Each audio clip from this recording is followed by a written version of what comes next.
Hello everyone, my name is Julio, back again with another amazing artist, and in today's video blog for Culture Strike, we have the pleasure of having a really iconic figure and people, an artivist, the one and only Emory Douglas.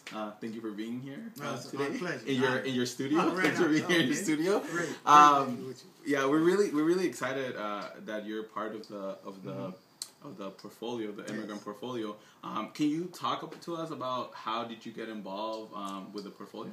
Well, I got involved when Fabiana gave me a call and asked me to contribute when she sent out the call for country to be a part of it, and that was my initial involvement with the portfolio. Prior to that, I had went to Culture Strike in Arizona for a week or so before, but I had done an image prior to that I remixed for the portfolio itself. Yeah. How was, I was in that trip, and I was talking to Jesus Barraza earlier about that trip.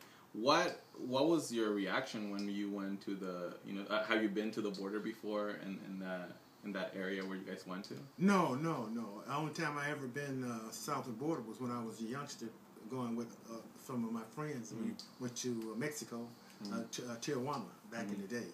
But beyond that, no, I had never been to Mexico.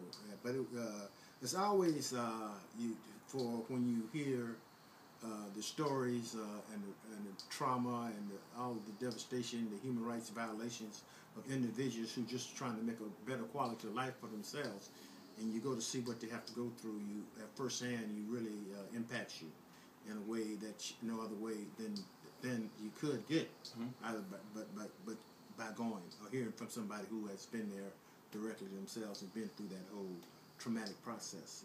Exactly, and I mean, you went to the, remember we went to the federal building when we had to, saw how the court, how they were not treating, the youngsters, it was just, it's like a slave, modern day slavery, and that's one of the things when I show the image, I always bring that up about Culture Strike, how they railroad them quick through there like a fast track. 75 individuals within 45 minutes, and they're all found guilty. If they plead not guilty, then they gonna get more time. They're not gonna get out. They're gonna have to go to jail for much more time than they would have got if they pleaded guilty. And then to find out that they send them to private prisons as opposed. So it's about the profit. It's the profit motive is in the whole process. Exactly. Yeah. Do you think that the public is informed about the realities of undocumented people in this country? I think they're informed about it, but they've been programmed by the mass media and the government's propaganda, reactionary propaganda that's been put out about it.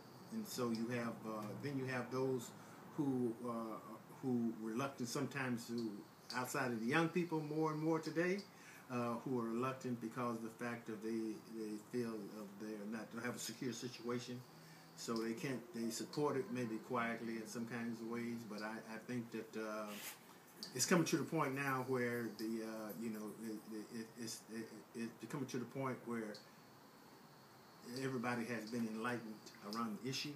But you have those who have those reactionary, counterproductive perspectives that you still have to inform, enlighten, and educate around those darn issues. Yes. Exactly. Yes. And how do you think, right here in front of me, I have the piece that you did for Culture Strike. This is the piece that you did for the portfolio. Yes. Talk a little bit about the imagery that you use. Like some of it's like Emory Douglas imagery.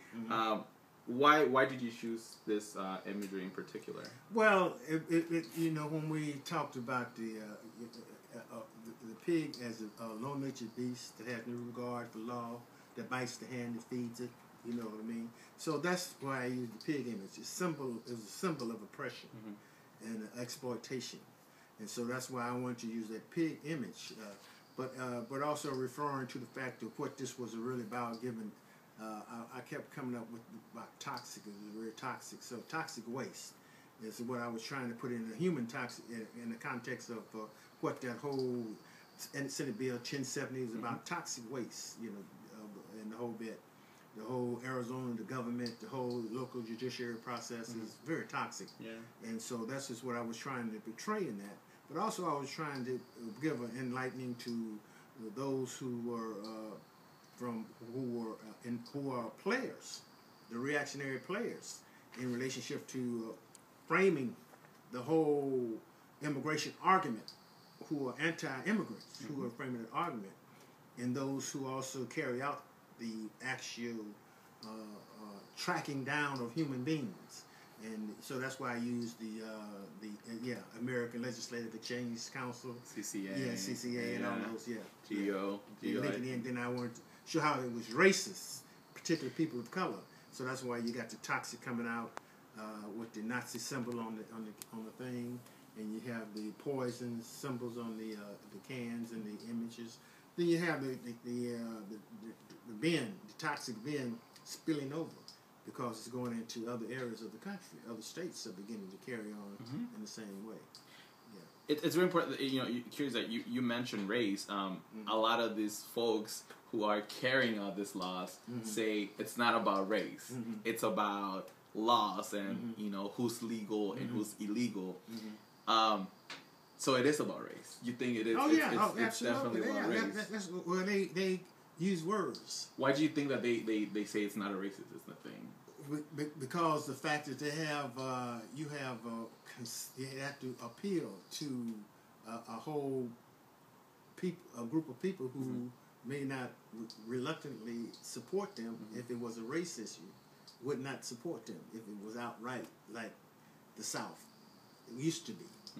But they're using it a contemporary way and do the same thing, manifest the same type of outcome. Yeah. Yeah. Now, you're living proof how art and activism have blended together all the work that you did with the Black Panthers.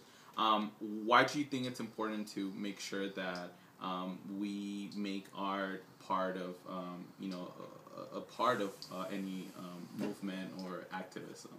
Well, you see art, whether you like it or you just pass it by.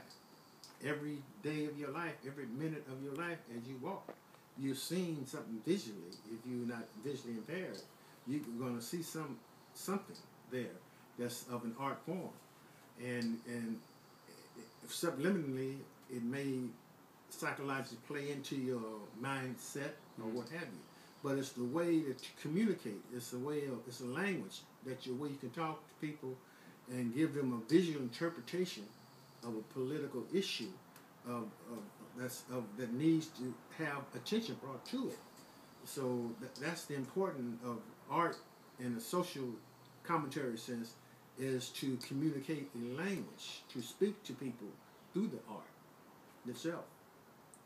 I couldn't agree more, and thank you so much for, I think a lot of us who are doing this political work have definitely looked up at the work that you've done, and thank you so much for inspiring this generation of artists, and thank you so much for talking to us and thank taking you. your time. You guys continue to inspire me as well. Oh, thank you, sir. Thank you very much. Thank you, and that's it for today. Check out the next video. Thank you, Mr. Douglas. Okay.